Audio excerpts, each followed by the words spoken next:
May kaibigan ako dito sa likod bahay. Tabi ng bahay namin. So, bigyan ko siya ng ulam.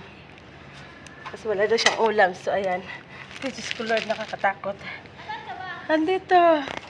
Ah! Hi! Thank you. Ayan na guys. Mag-hi ka muna. Saan?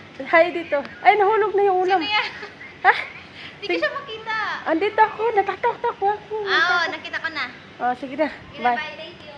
Ay, Diyos ko Lord. Diyos ko. Guys. Ayan. Kung nakakatakot yung ginagawa.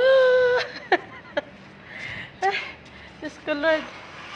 Nakakatakot yung ginagawa namin. Bigyan ko siya ng ulam guys kasi wala daw siyang ulam. So, kaibigan ko siya. Kapitbahay lang namin. So, ayan. Yung ginawa ko kahapon na langgunisa. Yung ginawa ko ng langgunisa kahapon. Ayan. Ano siya? Yung siya ng ulam. Sabi ko, bigyan kita.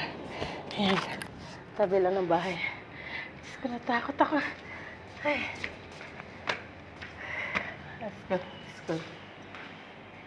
Bilang, kahit nakakatakot, basta makapagbigay tayo ng pagkain sa kababayan natin. Walang problema. Diba? Masaya ako kasi nagbigay ako ng pagkain. Saka kahit hindi man pera, pagkain, at least maulam niya. So, yun. Natakot ako doon nung makita ko. Grabe. Ay.